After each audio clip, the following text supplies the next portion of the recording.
Bismillahirrahmanirrahim. Assalamualaikum warahmatullahi wabarakatuh.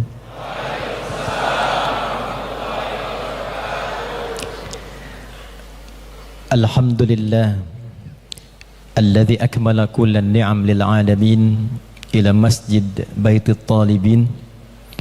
Wassalatu wassalamu ala rasulillah nabiyyina wa habibina Muhammadin wa ala alihi wa sahbihi wa dhurriyyatihi wa ummatihi ila yaumiddin wa ba'd.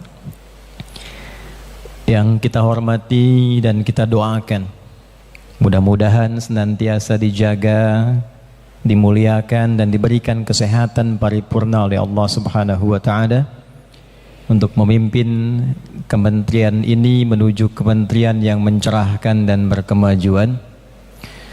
Profesor, ada ustadznya tadi, Ustadz, walaupun figuran tetap saya harus sebut ini. Ustadz Haji Abdul Mu'ti MED hafizahullahu ta'ala. Ini memang agak bukan keren, tapi saya agak sedikit rumit karena tausiah pembuka ini sudah mengambil esensi tausiah kita. Sebetulnya bisa langsung doa ini ya. Memang kami ini chemistry-nya bagus karena sama-sama lahir di bulan September. Beliau tanggal 2, saya tanggal 11. Karena itu beliau tausiah pembuka, saya pengulas. Yang kita hormati, kita muliakan, hadir bersama kita, orang tua kita, ayahanda kita, Profesor Insinyur Satrio Sumantri Bojonegoro.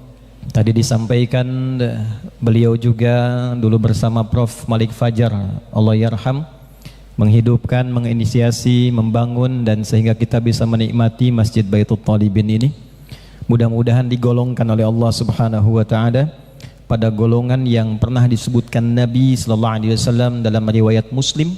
Imam Muslim mendokumentasikan salah satu hadis dari Nabi berbunyi, man dalla ala khairin falahu ajruhu mithla ajri man amila bihi min ghairi an yankusa min ajrihi syai'. Siapapun yang berkontribusi, memfasilitasi pada kebaikan, ia berpeluang mendapatkan pahala yang sama dengan yang menggunakan aset kebaikan itu tanpa dikurangi sedikit pun. Jadi bila ada yang sholat di sini, ngaji di sini, zikir di sini, infak di sini, insya Allah pahalanya mengalir pada orang-orang yang berkontribusi menghadirkan dan memakmurkan masjid ini, termasuk orang yang telah mendahului kita. Yang kami hormati, kami muliakan seluruh keluarga besar, baik dari Kementerian Pendidikan Dasar dan Menengah, Pak Wamen dan seluruh para pejabat yang saya ikutkan penyebutannya pada Pak Menteri tadi, baik dari Kementerian juga Dikti, Riset dan Teknologi, pun tadi disebut dari Kementerian Kebudayaan, juga keluarga kami, jamaah semua yang datang rindu untuk bisa menggali ilmu di kementerian ini. Semoga semua tanpa kecuali diberkahi oleh Allah di Jumat pertama di awal bulan Sya'ban tahun 1446 Hijrah ini. Bapak Ibu sekalian, karena ini di kementerian, saya ingin mengambil landasan kita mengaji dan mengkaji dari undang-undang dulu. Nanti relevansi undang-undangnya apa kaitannya dengan peristiwa Isra Mi'raj dan pendalilan di dalam Al-Quran, sehingga kita yang mungkin selama ini belum sempat mendalami atas dasar-dasar undang-undang kita memiliki nilai yang dalam dari segi keagamaan bisa tercerahkan kembali. Kalau saya tidak keliru, Pak Menteri mohon nanti diingatkan, di Undang-Undang nomor 20 tahun 2003 itu ada 77 pasal, ditandatangani pada tanggal 8 Juli tahun 2003 saat presidennya masih Bu Megawati, kemudian sekretaris lembaran negaranya Pak Bambang Kusowo. Itu kalau Anda buka di pasal menimbang saja, nanti menimbang, mengingat, baru kemudian menetapkan, ada 5 poin, A, B, C, D, kemudian E. Kalau dibuka di poin B, kita mulai dari situ, maka kurang lebih bunyinya begini, bahwa Undang-Undang Dasar Negara Republik Indonesia tahun 1945 mengamanatkan pemerintah menyelenggarakan, mengusahakan satu sistem pendidikan nasional yang meningkatkan keimanan dan ketakwaan pada Tuhan Yang Maha Esa. Tolong garis bawah ini ya, yang meningkatkan keimanan dan ketakwaan pada Tuhan Yang Maha Esa serta akhlak mulia dalam rangka mencerdaskan kehidupan bangsa yang diatur dengan undang-undang. Kurang lebih demikian Pak Menteri itu. Baik. Ada yang menarik ini. Saya coba kaji, termasuk saat mengajar di beberapa institusi, selalu melekat kata takwa, baik di dalam dasar undang-undang ataupun bahkan dasar yang melekat pada janji atau moto yang terkait dengan institusi. Kita coba gali di Sabta Marganya TNI misalnya, ada 7. Yang ketiganya itu ada takwa. Kami Ksatria Indonesia yang bertakwa pada Tuhan Yang Maha Esa, membela kebenaran, kejujuran, dan keadilan. Di polisi itu ada tribrata.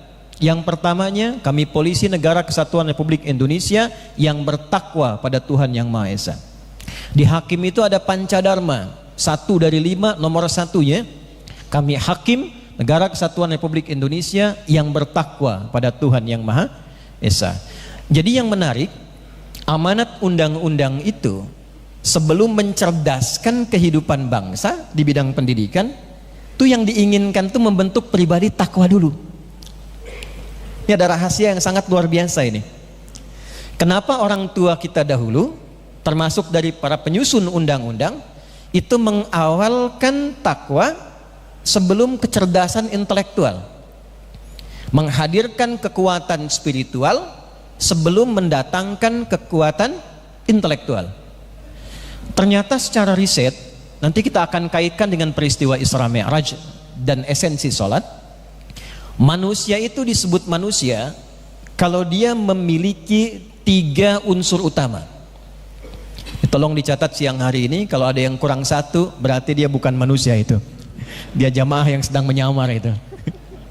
1, itu ada fisiknya, bodinya, jasmaninya. Yang kedua, ada akalnya.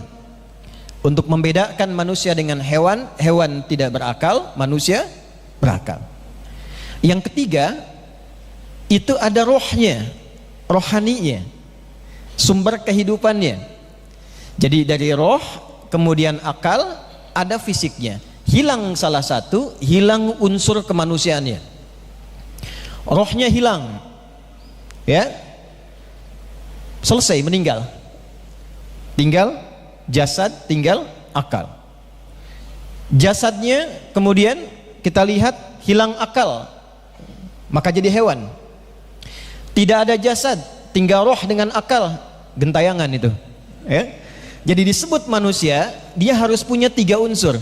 Ada rohnya, rohaninya, ada aklaninya secara intelektual, ada kemudian jasmaninya secara fisikal. Nah, ini saya ingin bahas sesuatu agak dalam.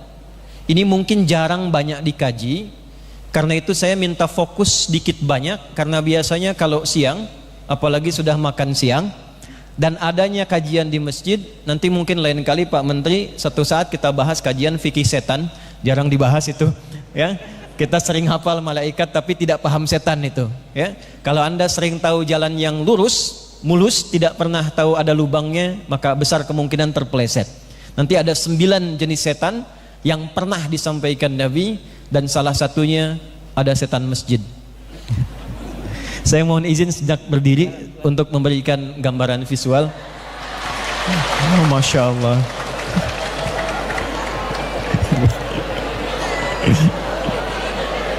Doanya dikabulkan ya.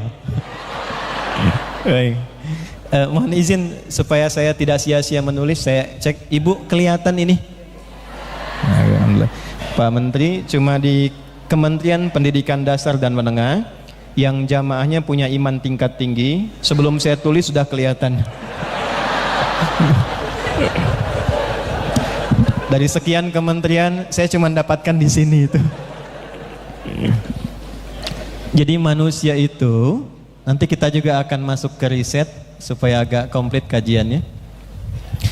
Disebut manusia dan nanti akan unggul bila mampu mengoptimalkan 3 bagian dari dirinya. Satu ada fisiknya, terkenal dengan jasmani. Kedua ada akalnya, sisi intelektualnya. Ketiga ada rohnya. Tugas kita selama hidup bagaimana mengoptimalkan ketiganya ini sehingga menjadi manusia paripurna. Hati-hati, fisik ini bagian terluar tubuh kita untuk mengeksekusi semua keinginan yang perintahnya bersumber dari sini, dari roh, dari jiwa, lalu diolah oleh akal supaya cepat dialirkan ke bagian tubuh agar dieksekusi. Misal dalam hati, misal ini contoh saja Pak Menteri ya, misal saya pengen teh manis misal, contoh, mohon izin, bukan minta. Enggak usah, ini contoh aja. Ada keinginan untuk dapat sesuatu dari dalam diri, lalu bagaimana cara cepatnya supaya pesannya bisa sampai?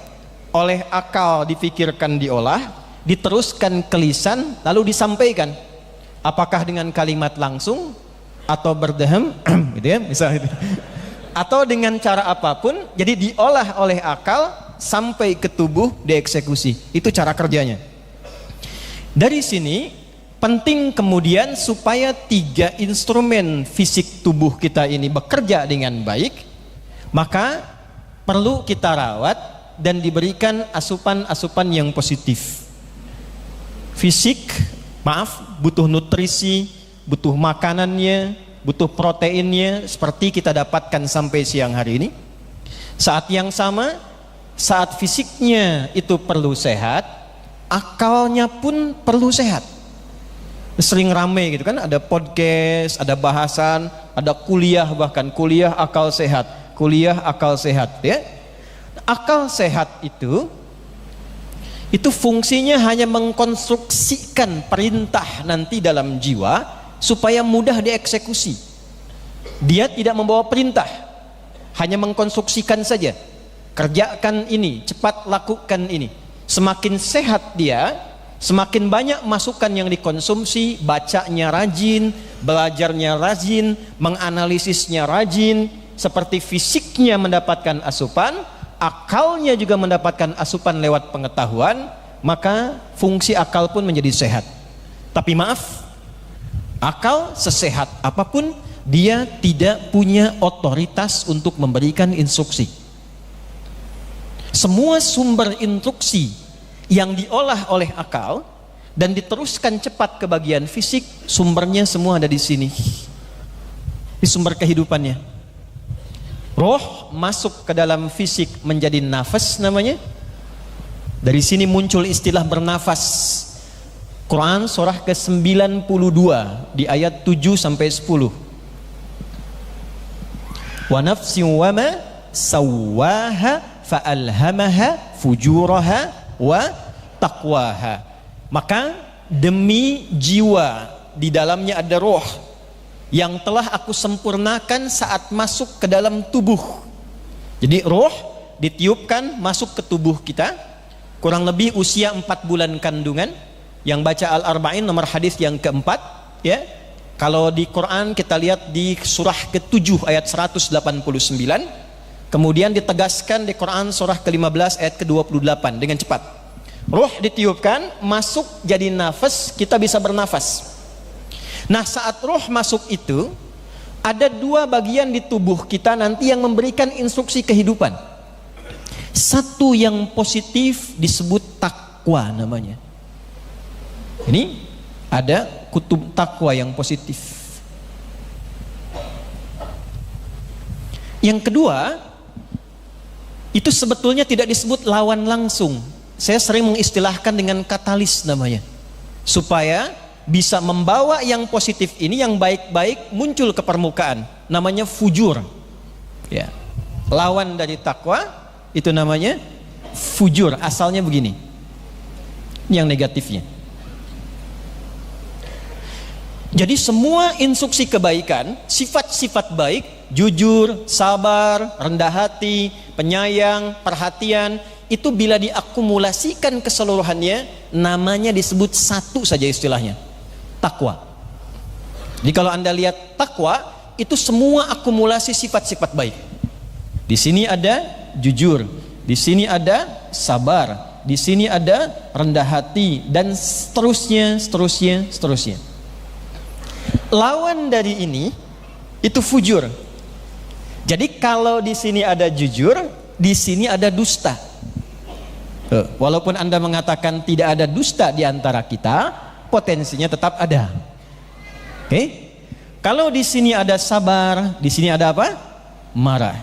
Kalau di sini ada rendah hati, di sini ada sombong. Demikian seterusnya. Perhatikan.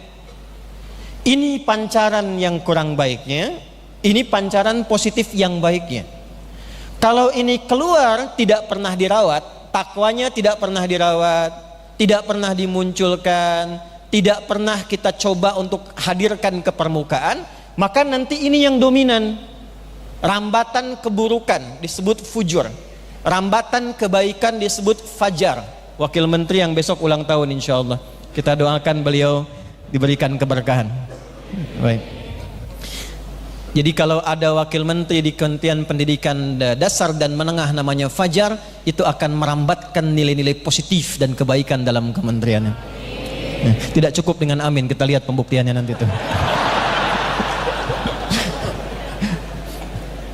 Baik.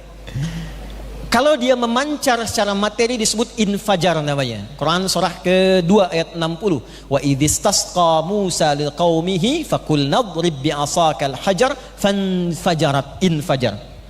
Rambatan keburukan fujur. Jadi kalau ini dia keluar secara tunggal mengalahkan yang takwa, dia lewat jalur nafas, keluarlah sifat buruk.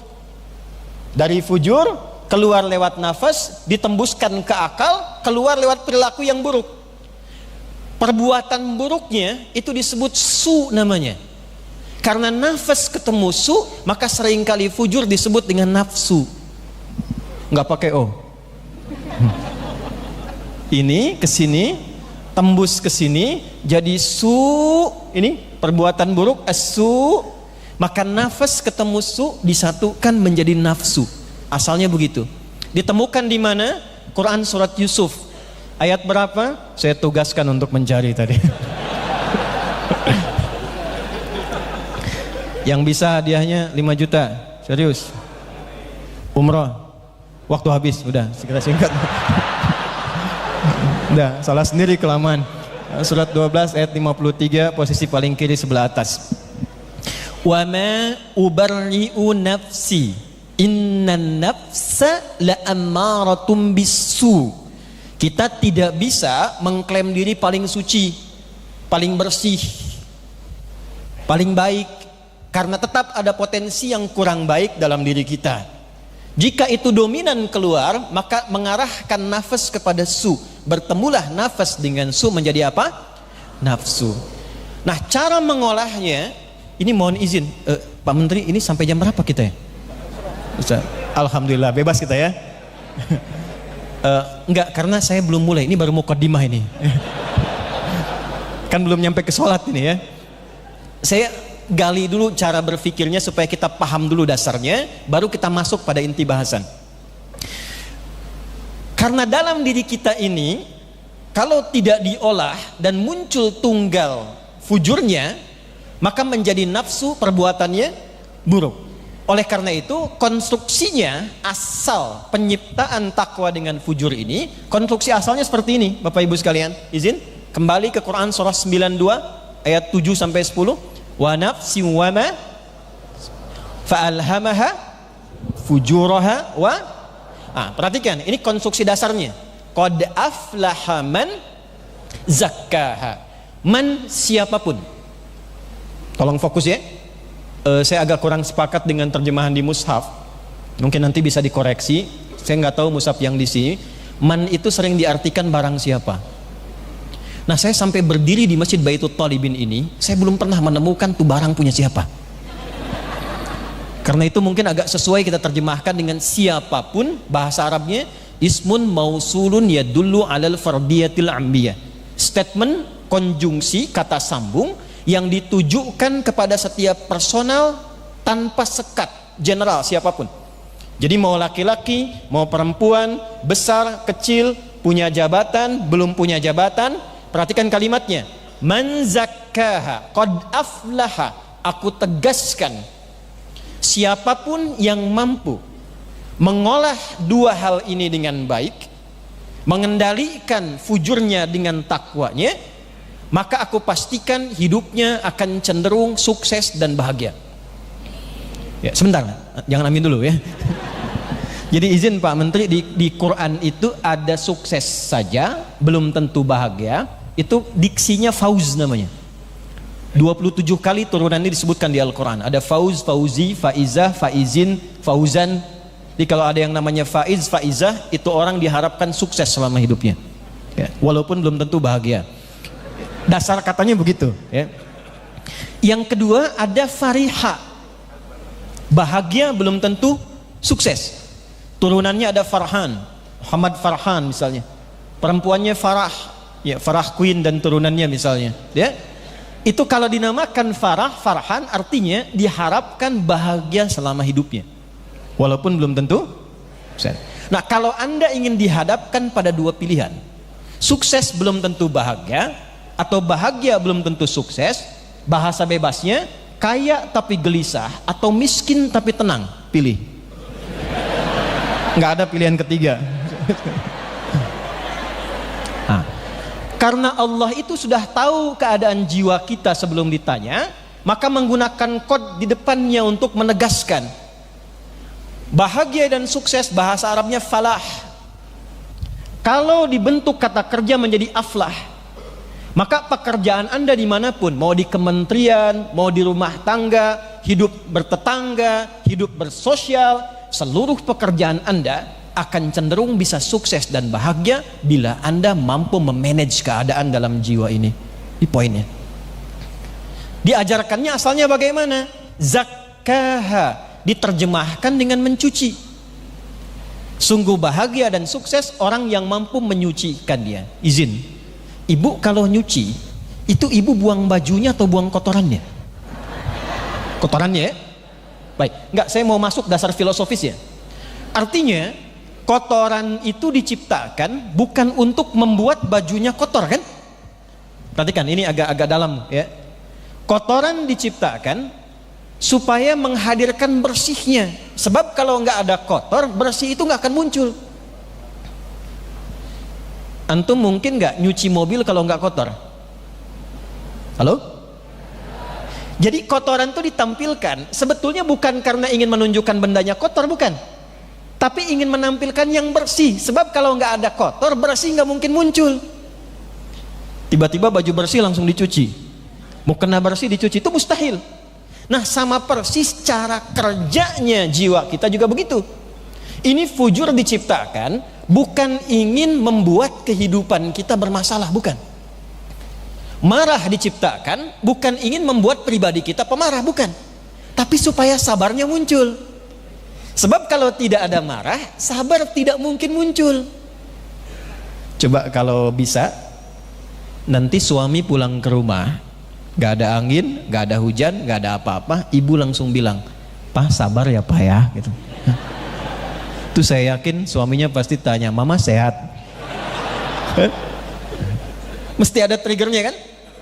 Nah, jadi orang yang cenderung bahagia itu kata Al-Quran, dia yang mampu mengolah semua yang terlihat, yang terdengar kurang baik, berasal dari yang fujur, jadikan katalis untuk mencari yang takwa. Ini poinnya.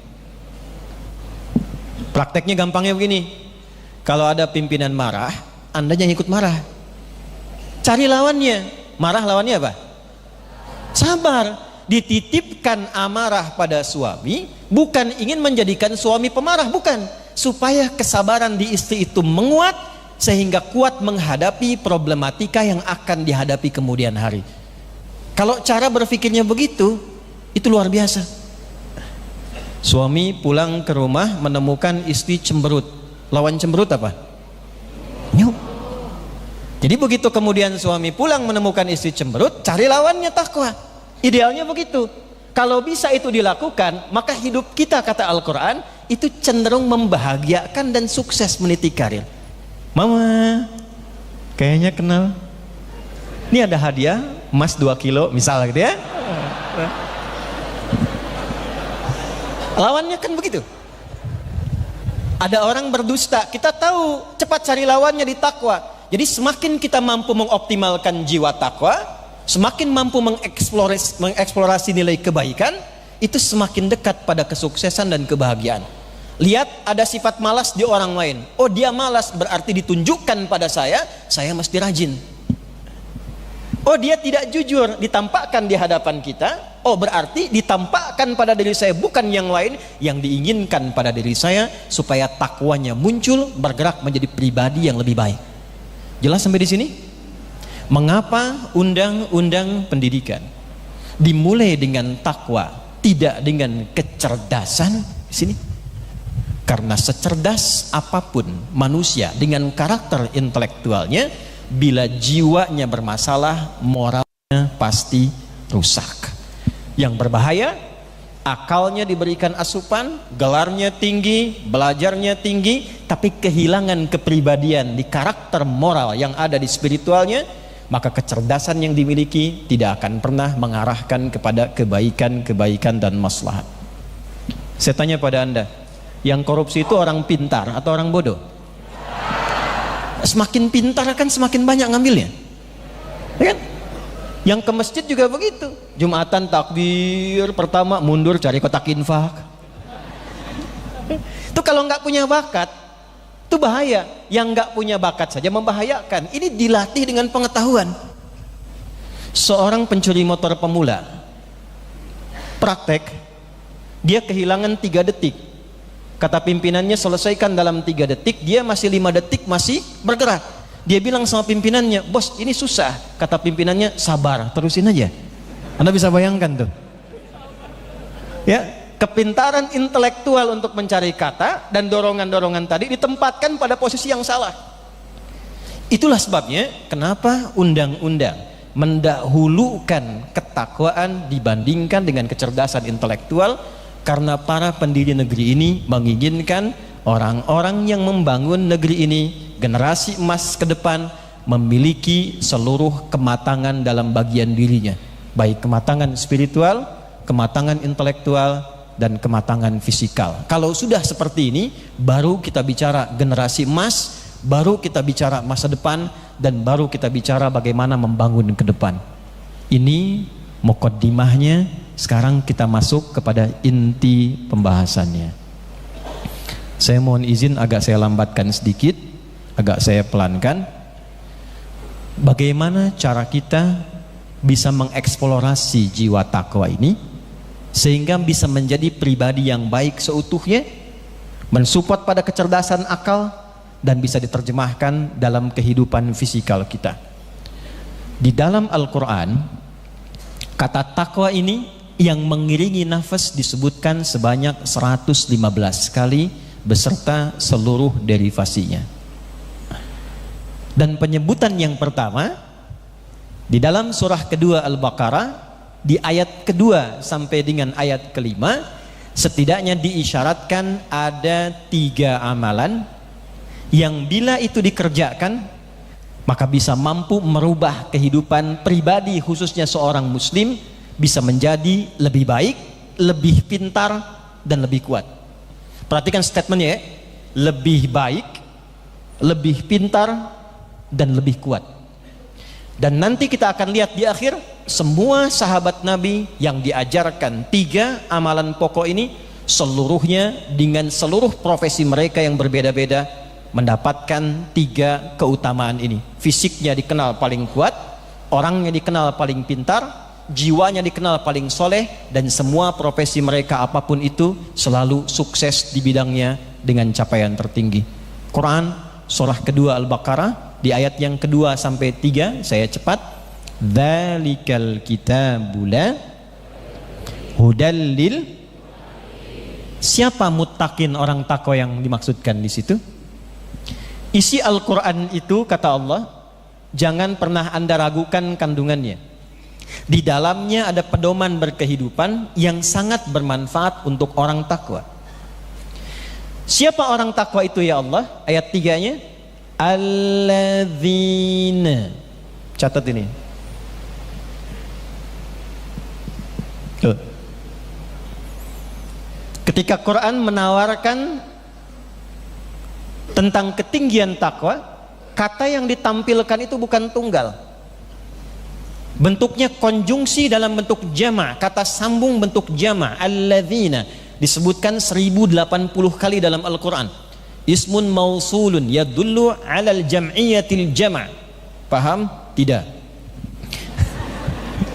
Kata sambung konjungsi yang menunjuk pada makna jama' tanpa sekat. Siapapun tanpa kecuali, laki-laki, perempuan, besar, kecil, tua, muda, ditawarkan secara terbuka pada semuanya. Seakan Allah ingin mengatakan begini, aku buka pada siapapun yang ingin menjadi manusia paripurna seutuhnya, masuk pada golongan takwa. Apakah engkau perempuan, apakah engkau laki-laki, punya jabatan, punya status, orang biasa saja, semua terbuka tanpa kecuali. Syaratnya, kata Allah, sebagai berikut.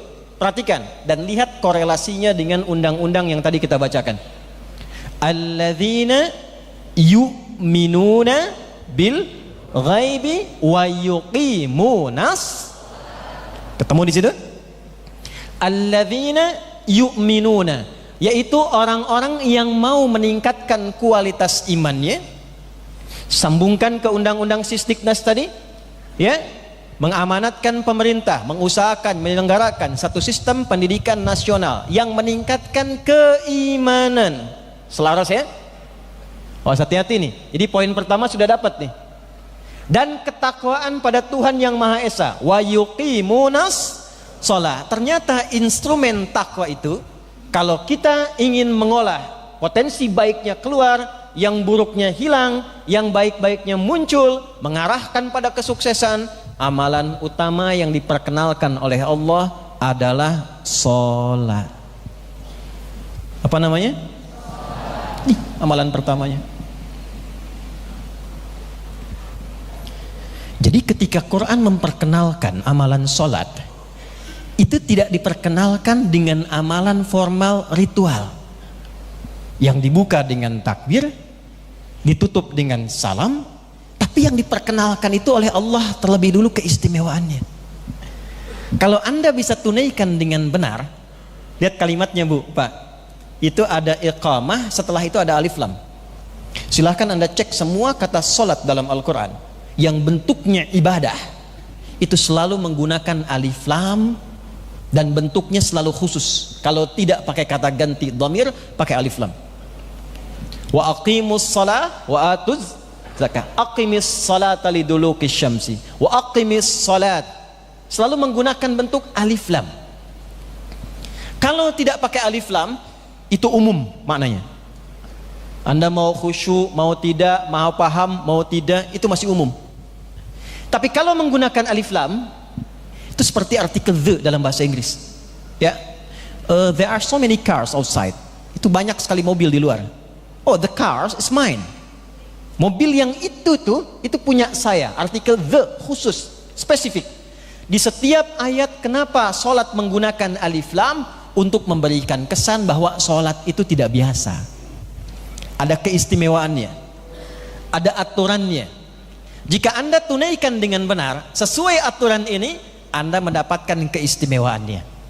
Jadi yang mau saya katakan pertama kali, ketika Allah memperkenalkan sholat dalam Al-Quran sebagai instrumen takwa yang bisa mengajak kita sukses dan bahagia, yang pertama kali diajarin Bu, bukan rukunya, bukan sujudnya, bukan i'tidalnya Pak, tapi yang ditampilkan oleh sholat itu keistimewaannya. Saking istimewanya, sholat satu-satunya ibadah instrumen takwa yang penerimaannya dari Nabi harus diterima dengan cara yang tidak biasa. Ini saya tanya sebentar nih. Puasa diperintahkannya di mana? Halo? Oke, 1 juta. Udah waktu habis. Puasa diperintahkan di Madinah. Tahun keberapa? Tahun kedua hijrah. Puasa itu instrumen takwa. Bulan depan kita puasa. Al-Baqarah ayat 183. Ya ayyuhalladzina amanu kutiba alaikumus kama kutiba alal ladzina min qablikum la'allakum. Puasa instrumen takwa. Haji, umrah diperintahkannya di mana? Di Madinah. Tahun ke-10 hijrah kan, mau terakhir. Baik. Haji, umrah itu instrumen takwa. Al-Baqarah 197. Perhatikan kalimatnya. Al-hajju ashhurum ma'lumat. Faman farada fihinna al-hajja fala rafatha wala fusuqa wala jidala fil hajj. Wa ma taf'alu min khairin ya'lamhu Allah wa tazawwadu fa inna khairaz zadit taqwa. Infak, zakat diperintahkannya di mana? Di Madinah, tahun kedua hijrah. Anda bayangkan, zakat itu masih diperintahkan di Madinah, di bumi. Haji di bumi. Perhatikan kalimatnya. Umrah juga dengan demikian. Tapi sholat itu berbeda. Saking istimewanya, saking berpengaruhnya pada kehidupan kita, menentukan kualitas kesuksesan dan kebahagiaan seseorang, perintahnya harus dimulai petualangan dari bumi sampai menembus langit, untuk menunjukkan ada sesuatu yang agung dalam sholat. Saking agungnya, cara menerimanya tidak biasa. Cara pemahaman demikian ya. Jadi saya nggak akan ngaji Isra Mi'raj seperti orang umumnya membahas. Ya, naik langit 1 ketemu Nabi Adam, langit 2 ketemu Nabi Isa, Nabi Yahya, say hello, naik lagi langit ketiga, tuh kan? Ketemu Nabi Yusuf paling ganteng pada saat itu, naik ke 4 lagi, ketemu Nabi siapa? Nabi Idris, naik lantai 5, langit ke-5 ketemu Nabi Harun, naik ke-6 ketemu Nabi Musa alaihissalam, naik lantai ke-7, langit ke-7 ketemu Nabi Ibrahim sedang sandaran di Baitul Ma'mur, tuh kan? Di hadis Muslim, hadis 155 kan begitu ya. Tapi jarang ada yang mengulas tentang esensi ini. Kenapa dimunculkan Isra Mi'raj, dasarnya apa, dan apa manfaatnya bagi kehidupan kita. Ini kalau nanti masih bisa sampai ke Menristek Dikti, sebetulnya nanti ada pra Isra, ada saat Isra, ada pasca Isra. Saat Isra itu domainnya ke Menristek Dikti itu. Gimana bisa meriset satu kendaraan dengan kecepatan tinggi, melebihi kecepatan cahaya, ya setidaknya selevel buruk gitu kan. Buruk bisa sekali lihat langsung nyampe ya. Nah itu ada riset yang sangat mendalam. Yang dibahas itu bukan buruknya. Kalimatnya linuriyahu min ayatina. Anda ngaji di hadis Muslim, lihat detailnya. Nabi diajak berpetualang dengan kendaraan itu sampai menyaksikan alam-alam baru, tempat-tempat baru. Arah ke Palestina itu kan jauh. Nabi ditunjukkan, ini kota ini daerah ini ada unta yang hilang, ini seperti ini. Singkatnya begini, Nabi diajarkan meriset jauh, tidak hanya dalam skala lokal, tapi sampai keluar. Jadi kalau kita ingin mendapatkan keunggulan, generasi emas, Kementerian Riset, Kementerian Teknologi, bagaimana mengembangkan teknologi yang hebat, di saat yang sama menguatkan riset, tidak hanya di titik terdekat, tapi sampai aspek-aspek ke yang terjauh. Nah, ini cuma karena materinya bukan itu, jadi kita lompat dulu, itu pembuka saja. Ya. Poinnya Bapak Ibu sekalian, teman-teman, ini saya agak semangat. Sampai kemudian di Mi'raj, yang diberikan perintah apa? Sholat kan? Bukan puasa, bukan haji, bukan umrah, bukan zakat, tapi sholat. Pertanyaan saya kenapa? Dan kenapa waktunya 5? Padahal asalnya 50 kan? Datang ke Nabi Musa, balik lagi, datang lagi, balik lagi. Dari 50 menjadi berapa? 5 waktu, tapi 5 ini pun oleh Allah ditetapkan setiap satunya poin 10. Artinya kalau 5 dikalikan 10, 5 kali kita kerjakan, poinnya berapa? 50. Umatnya Nabi Muhammad, kualitas sekali sholatnya sama dengan 10 kali umatnya Nabi Musa menunaikan sholat. Dari segi pahala, saking pentingnya sholat, pahalanya banyak. Perhatikan kalimatnya, kualitasnya istimewa, dan hasilnya dijamin bisa mengantarkan manusia sukses dan bahagia. Nah, saya sampai ke ujung intinya, ternyata ketika kami riset dari berbagai kitab tentang sholat ini, Bapak Ibu sekalian, semua bagian yang melekat pada sholat itu ada maknanya, ada artinya, ada hikmah dan bimbingannya. Dari mulai nama, kenapa 5 waktu, sampai gerakan dan bacaan, dari mulai takbir sampai dengan salam. Inilah yang bisa merubah komunitas masyarakat yang tadinya disebut jahiliyah, tiba-tiba bisa berubah menjadi khairu ummah. Diajarkan pertama kali oleh Nabi itu dengan sholat, bukan dengan yang lain. Nah, ini yang ingin saya terangkan sekaligus menjadi materi terakhir dalam bahasan kita, bagaimana cara memahami dan mendapatkan hasil yang dijanjikan lewat sholat yang dimaksudkan.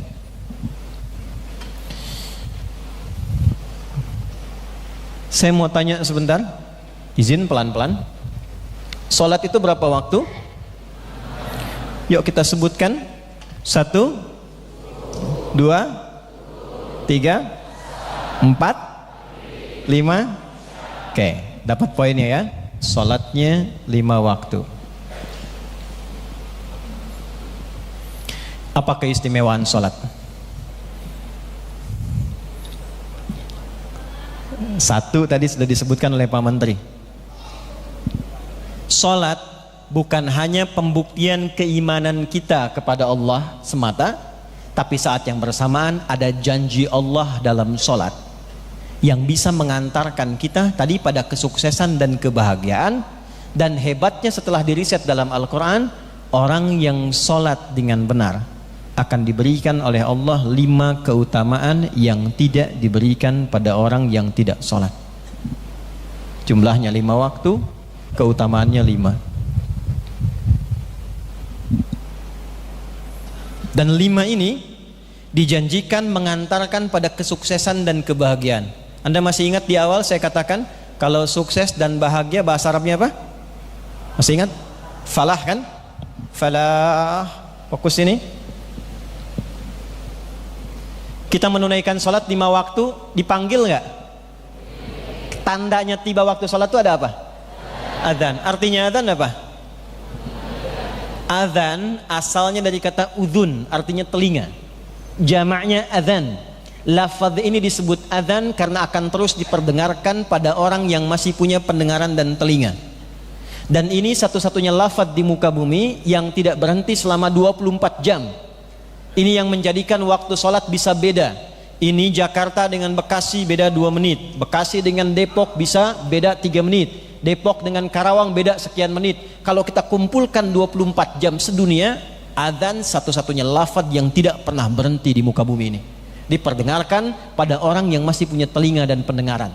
Pertanyaan saya, saat diperdengarkan suara adzan lalu diajak kita sholat, hayya 'alas sholah, ayo kita sholat.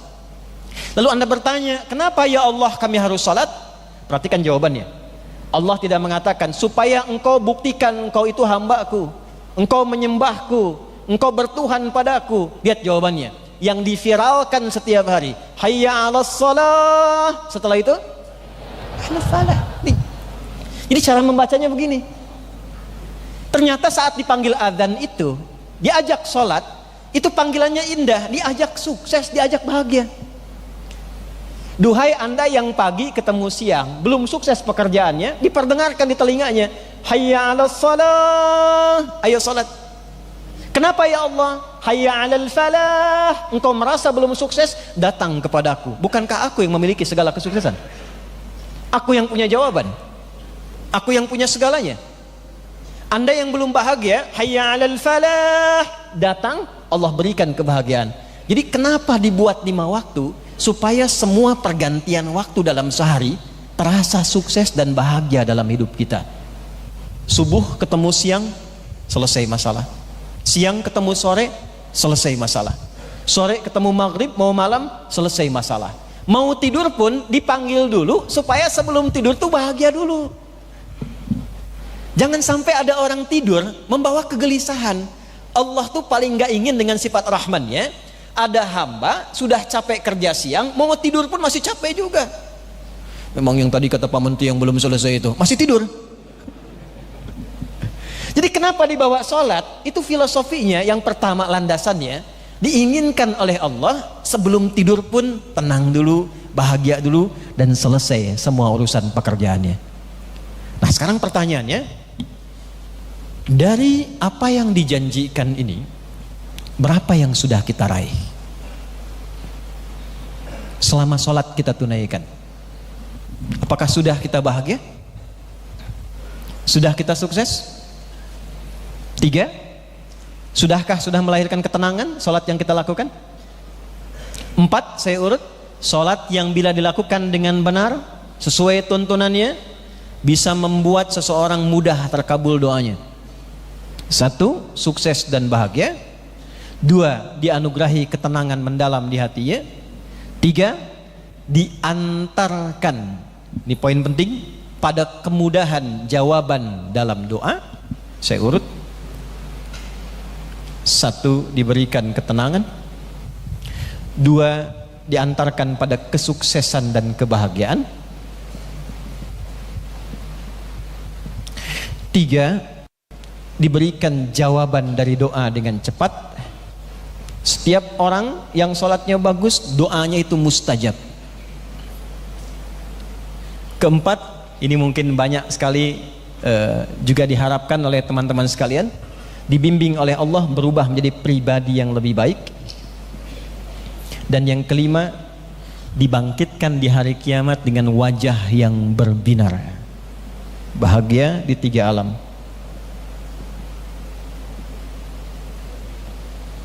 Quran surah ke-13 ayat 28, ditafsir di Quran surah ke-20 ayat ke-14, Quran surah ke-23 ayat 1 sampai 2, Quran surah ketiga di ayat 38 sampai 39, Quran surah ke-29 jawaban dari Pak Menteri tadi ayat 45, kemudian Quran surah ke-19 dari ayat 12 sampai dengan ayat 15. 5.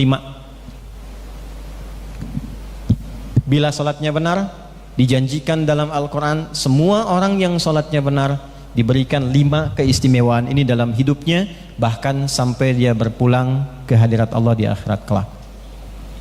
Pelan-pelan. Dari 5 ini berapa yang sudah kita capai? Minimal sesuai dengan tema, ada perubahan karakter, membawa kepribadian kita menjadi lebih baik. Ini yang bagian keempatnya. Jangan-jangan selama ini maaf sholat tapi lisannya masih senang mencela. Bahkan kadang-kadang yang dicela imamnya. Tar lihat tarawih tuh besok tuh. Mentang-mentang pulang dari Timur Tengah ya, bacaannya Al-Baqarah.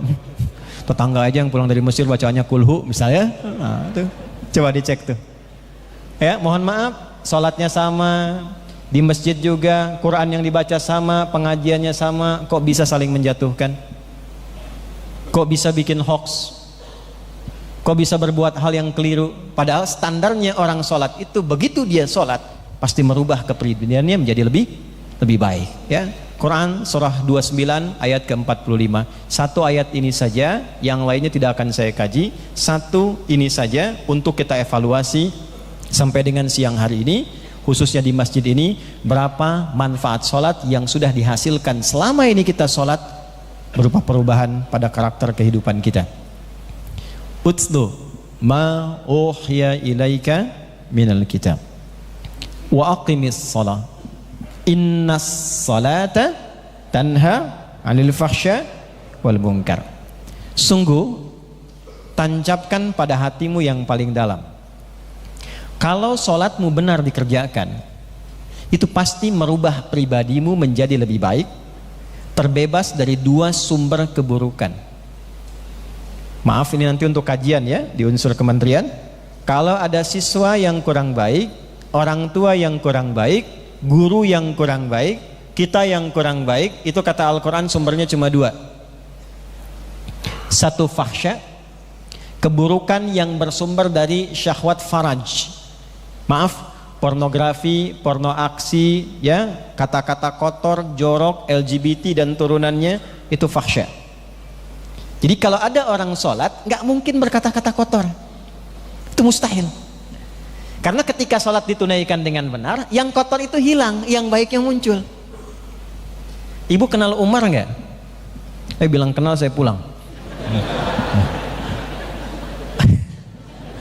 Umar bin Khattab itu kan kata-katanya luar biasa. Sebelum sholat, musuh Nabi, mencela Nabi, selalu tantangin orang.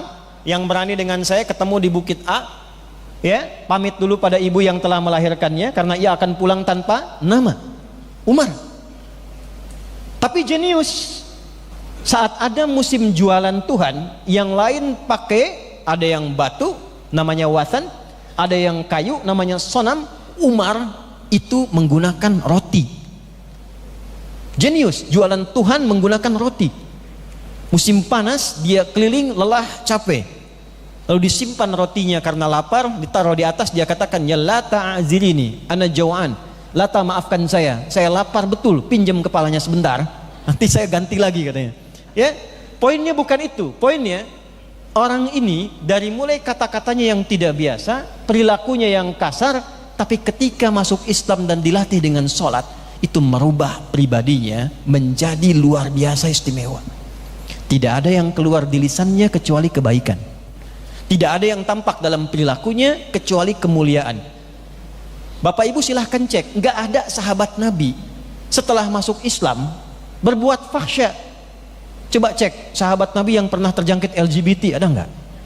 Nggak ada. Sahabat Nabi yang kata-katanya jorok, ada nggak? Nggak ada. Padahal sebelum mereka sholat sifatnya jahiliyah, Pak. Jahiliyah tuh gini, jahlun ketemu jahil. Jahlun tuh sifat sempurna keburukan, jahil tuh orangnya. Jahil ketemu jahlun itu luar biasa sempurna, profesional. Ini mabuk ya, mabuk pemula di jahiliyah itu. Yang pemula itu 5 kali, Pak, sehari. Anda bayangkan yang profesional gimana? Kalau mencuri itu nggak tanggung. Mungkar itu yang diingkari oleh hati, dari pencuri, pembunuh, perampok, pembegal, itu ada semua, dan dilakukan dengan cara yang sangat profesional. Di Jakarta ada begal nggak? Ada. Di jahiliyah kalau ada begal itu sekampung begal semua. Ada namanya Jundub bin Junada, pimpinan begal. Kampungnya namanya Gifar, terkenal. Orang lewat situ kalau nggak setoran, hilang barang atau hilang nyawa. Gifar. Untuk menunjukkan dia dari Gifar, tambahkan al di depannya, ujungnya i. Al-Ghifari, berasal dari kampung begal. Kalau ada yang namanya Al-Ghifari, kampung begal itu. Sebelum sholat. Tapi setelah masuk Islam, datang ke Mekah, konsultasi dengan Nabi, masuk Islam. Diajarkan prinsip dasar sholat. Secara singkat, berubah jadi pribadi yang hebat. Tiba-tiba menjelma jadi ustadz. Banyak meriwayatkan hadis tentang takwa, sampai dikutip Imam Nawawi, dimasukkan dalam Al-Arba'innya beliau. Termasuk dalam Riyadhus Shalihin 1896 hadis. Itu diantaranya Jundub bin Junadah. Preman taubat tuh royaltinya ke situ larinya tuh. Ya, jadi ustadz, dan hebatnya pulang ke kampung Gifar itu sekampung jadi baik semua. Masuk Islam, diajarkan sholat, tiba-tiba Madinah heboh, dagdikduk, dagdikduk, dagdikduk. Banyak datang orang Gifar, berubah dari tadinya preman, pemalak, pembegal, semua berubah jadi pribadi yang sangat baik ketika diajarkan sholat. Gerakannya sama, bacaannya serupa. Kenapa hasilnya nggak sama? Ini pertanyaannya. Maka kemungkinan besar menurut analisis kebahasaan dalam Al-Quran, ada 2 penyebab orang yang sholat tidak mendapatkan kemuliaan-kemuliaan ini, termasuk merubah perilakunya. 1, kembali ke Quran surah 29 ayat 45. Banyak orang yang sholat diduga tidak mengerti, tidak memahami apa yang dibaca dan dilakukan dalam sholatnya.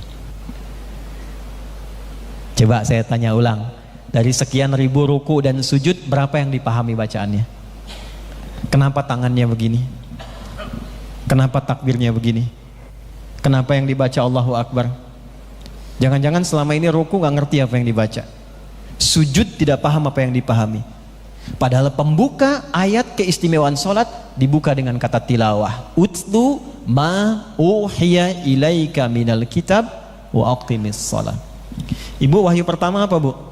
Yang turun Iqra, kan? Baik, perhatikan apa artinya Iqra. Bacalah. Bapak cek lagi, wahyu tentang sholat Quran surah 29 ayat 45 itu dibuka dengan utslu, tapi terjemahannya sama, bacalah juga. Bedanya di mana? Kok bisa kalimatnya beda, terjemahnya sama?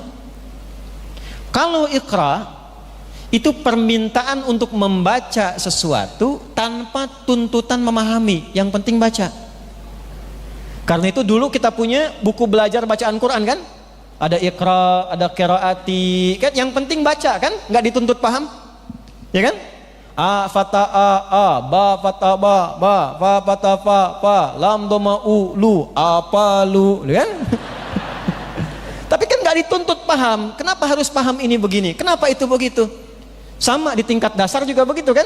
Bacaan dasar tuh Iqra, qiraah, darasa, ngadaras tempatnya madrasah. Ini ibu budi, ini tetangga budi, ini kawan budi. Kan nggak pernah ditanyakan itu budi sebetulnya siapa gitu. Karena yang dituntut tuh bisa baca. Itulah Iqra. Kalau tilawah, dia punya 3 arti. 1, baca. 2, pahami yang dibaca. 3, praktekkan apa yang dipahami itu. Kenapa wahyu pertama itu Iqra bukan utslu? Karena maaf, Nabi itu jangankan paham, baca aja nggak bisa. Jadi keliru kalau wahyunya turun utslu, itu keliru karena jangankan paham, baca pun tak mampu. Setelah dibimbing malaikat, banyak wahyu turun, diajarkan malaikat sampai paham, barulah wahyu tentang sholat dibuka dengan tilawah. Utslu, tilawah. Yang baca tanpa paham disebut qori, yang memahamkan disebutnya siapa? Kalau ada yang menerjemahkan siapa namanya? Sari tilawah. Mungkin yang pertama kali menerjemahkan itu Busari, makanya disebut Sari tilawah. Kalau Pak Fajar mungkin Fajar tilawah. Kalau Adi mungkin Adi tilawah. Intinya tilawah itu baca, paham, amalkan. Perintah sholat pakainya pakai tilawah, bukan qiraah. Jadi idealnya begini, sebelum sholat tuh baca dulu, pahami dulu. Setelah paham, tunaikanlah sholat dengan pemahaman itu, dan silahkan rasakan perbedaannya dan bagaimana pengaruhnya pada karakter kehidupan kita. Nah, sekarang saya kasih bonus, dan di sini saya berhenti. Dari nama waktu sholat saja dulu, jangan dulu kita bergerak. Sholat pertama tadi apa? Subuh. Ada 2 nama dalam Al-Quran, satu subuh, yang kedua apa namanya? Fajar. Perhatikan, sholat kedua zuhur, kan? Sholat ketiga asar, sholat keempat maghrib, sholat kelima isya. Kenapa disebut subuh? Oh, pernah nggak selama ini kita sholat terus kita kaji? Terus kenapa namanya 2 fajar? Siang bahasa Arabnya apa? Nahar. Tuh kalau nggak ada hadiahnya cepet tuh. Ya. Siang nahar, tapi kok sholatnya zuhur? Sore bahasa Arabnya apa? Masa, tapi sholatnya kok asar? Maghrib perpindahan. Malam apa bahasa Arabnya? Lail, kan? Lail, lala, lili, lela, layali, jamaknya itu malam. Ibu Leli, ibu malam-malam tuh, ya. Tapi sholatnya kan isya. Kenapa kok bisa sholatnya isya? Subuh dan turunannya asbah disebutkan 6 kali dalam Al-Quran. Dalam bahasa Arab, kata yang dimulai dengan sod, ba, dan ha itu bukan hanya menunjuk pada waktu, tapi menunjuk pada rencana yang terukur, yang siap dieksekusi, planning yang sudah matang, yang siap dikerjakan. Di mana ditemukan dalilnya? Quran surah 81 ayat berapa?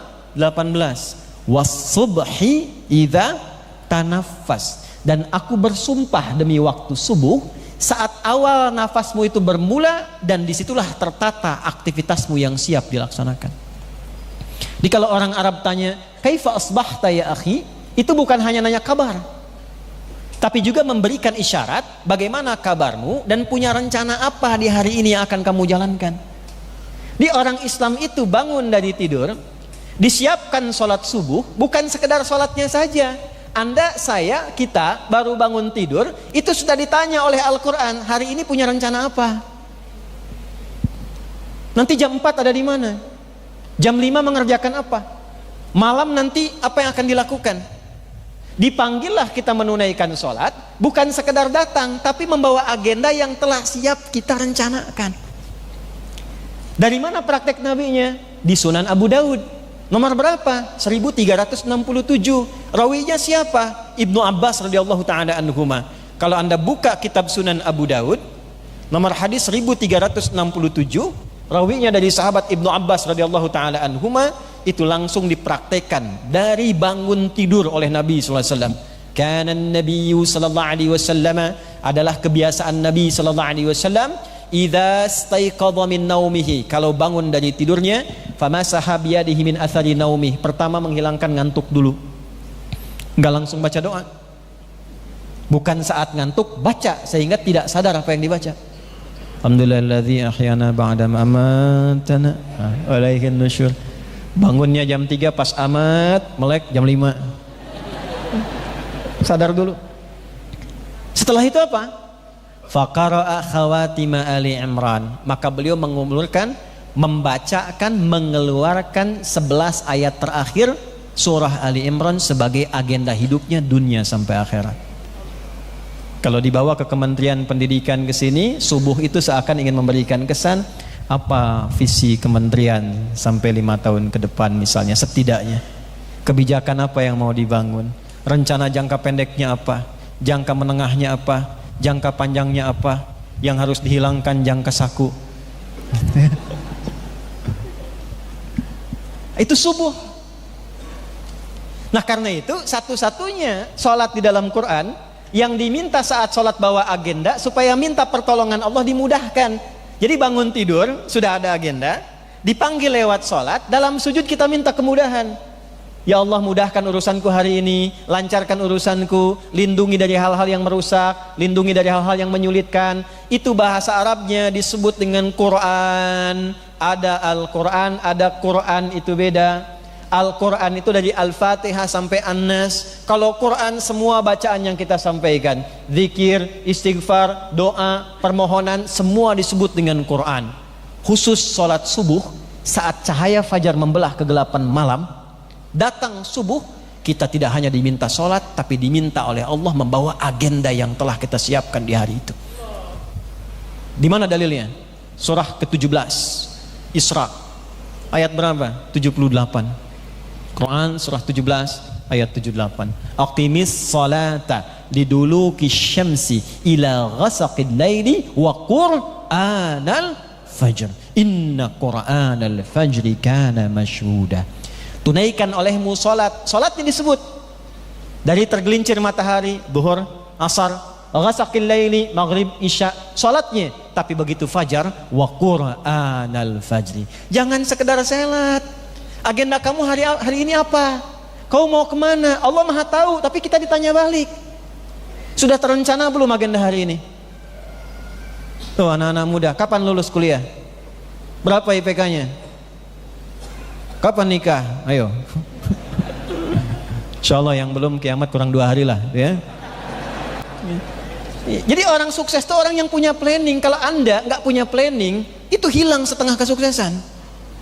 Bukan bagaimana nanti bagaimana. Quran sudah tanya dari awal. Bangun tidur, coba siapkan agendanya. Bangun tidurku terus, ayo mandi sana tuh. Duduk dulu, hilangkan bekas ngantuk, siapkan agenda. Siapkan dulu, mandi tapi nggak ada agenda, itu kosong dalam pandangan Nabi itu. Subuh. Setelah itu cek cepat, duhur. Apa duhur artinya? Jelas, terang. Izhar, baca dengan jelas. Sampai siang sudah jelas belum hasilnya? Anda yang kerja sampai hari ini di kementerian, udah dievaluasi belum sampai siang? Selesai nggak tugas? Jangan dibesokin. Kalau bisa dioptimalkan, perjelas hasilnya. Optimalkan, evaluasi sampai tengah hari. Masa kerja dari pagi sampai siang nggak ada hasilnya? Rapikan filenya. Tapi pertanyaan besarnya, apakah pekerjaan Anda juga membawa pada kebahagiaan akhirat? Berapa yang sudah bertugas di kementerian ini yang juga berinvestasi untuk akhiratnya sebagai bekal pulang? Pak Malik Fajar sudah meninggal orangnya, karyanya masih ada masjid. Setidaknya apa yang kita kerjakan niatkan sebagai ibadah. Selesai pekerjaan, ada legasi yang kita dapatkan. Tuh, setiap duhur tuh datang ke masjid tanya balik, kalau saya meninggal, pekerjaan saya ini punya nilai nggak di hadapan Allah? 3, kalau cuma berpikir dunia dan tidak disiapkan pekerjaan kita menjadi baik dalam pandangan Allah, maka akhirat tak ada nilainya. Pekerjaan disebut amal, disebut baik dalam pandangan Allah, disifati dengan soleh namanya, maka amal ketemu soleh. Anda yang sibuk beraktivitas, nama manusianya disebut insan, dari 5 nama, ins, bashar, insan, nas, bani adam. Nama yang menunjuk pada aktivitas kesibukan kita namanya insan. Maka muncul surat Asr, surah 103, wal asr innal insana lafi khusr illal ladzina amanu wa amilus salihat. Aku bersumpah demi kesempatan yang aku berikan pada manusia yang merasa sibuk dalam hidupnya. Innal insana lafi khusr. Tanamkan dalam hatimu yang paling dalam, sungguh kesibukanmu itu sebagai manusia kadang-kadang mengantarkan kau pada kerugian. Aku berikan waktu 24 jam, ya, yang kembali mohon maaf cuma 20 jam, yang bernilai cuma 10 jam, yang bernilai cuma 1 jam. Dunianya 24 jam, akhiratnya cuma 24 menit. Silahkan cek nanti bagaimana investasi kita di akhirat. Maka kerjanya tetap sama, Anda ke kementerian juga, di tempat yang sama, dengan komputer yang sama, dengan meja yang sama. Cuma niatkan semua pengabdian kita untuk bangsa dan negara sebagai ibadah kepada Allah Subhanahu wa ta'ala. Maka dicatatlah itu sebagai ibadah. Ibu merawat anak itu karena cinta atau karena Allah? Masa?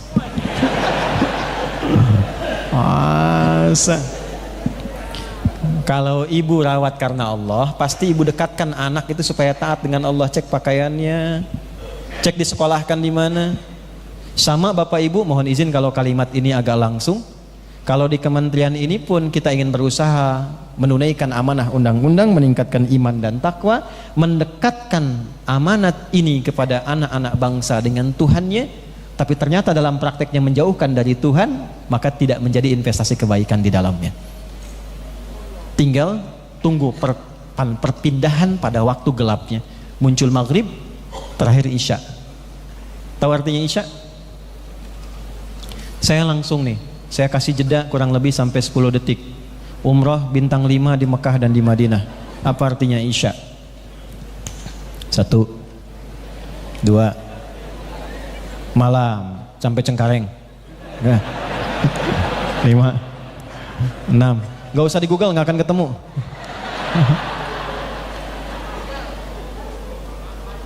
Makan malam, betul. Tadi karena belum makan, maka kepikirannya makan. Bukan. Dah, waktu habis. Isya. Jadi gini, nanti kalau saya alhamdulillah kemarin Prof pengukurannya tuh di gramatikal bahasa Arab.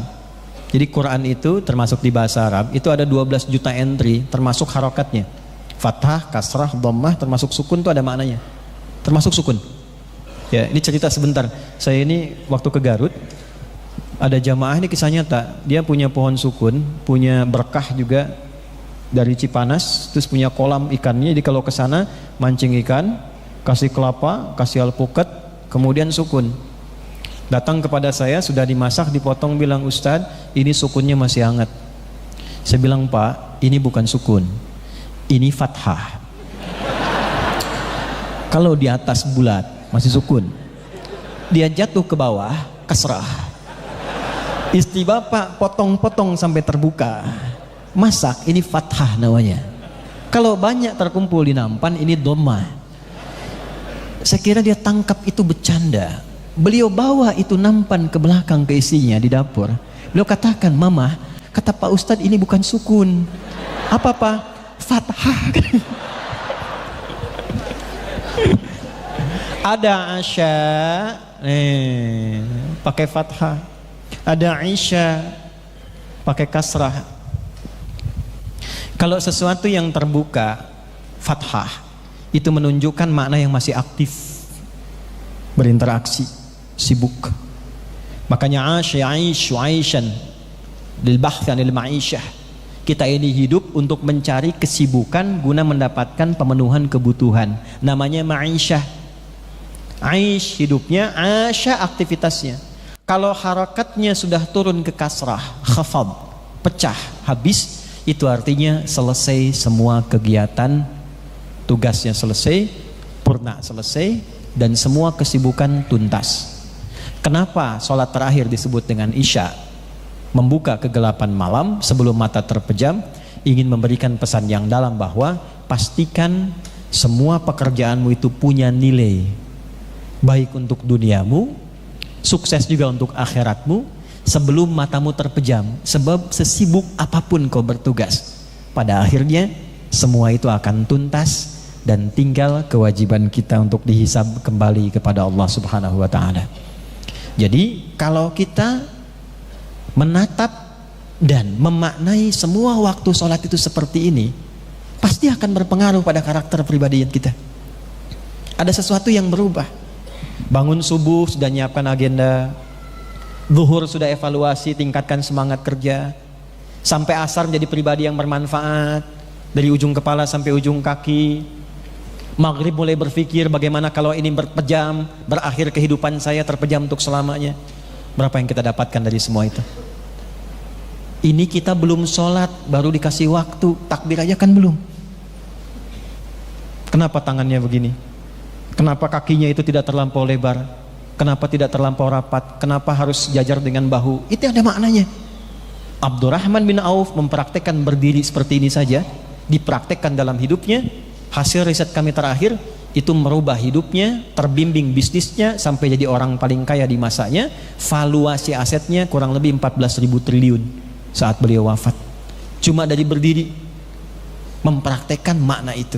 Jadi kalau kita bicara tentang manfaat sholat pada perubahan karakter, kita di-challenge oleh Quran untuk kembali memahami semua yang terkait dengan sholat, bukan sekedar menunaikan, membacakan tanpa mengetahui dan mengerti apa yang kita lakukan dalam sholat kita. Tapi tolong catat ya, kalaupun sholat tanpa paham, sah, hukum selesai, nggak ada dosa, pahala dituliskan sesuai keikhlasan, tapi manfaat kehidupannya tidak dapat. Itu maksudnya. Nah, oleh karena itu, terakhir ini sebelum kita antarkan dengan doa, saya ingin mengajak pada semuanya tanpa kecuali, saya tidak menginginkan acara semacam peringatan hari-hari besar agama seperti sekarang Isra Mi'raj hanya sebatas kita duduk, kumpul, formalitas dan pulang. Tapi khususnya sebagai muslim, kita kembali mengkaji, mendalami lagi, memahami kembali sehingga terasa nikmat beragama itu. Islam itu akan nikmat kalau dipraktekkan.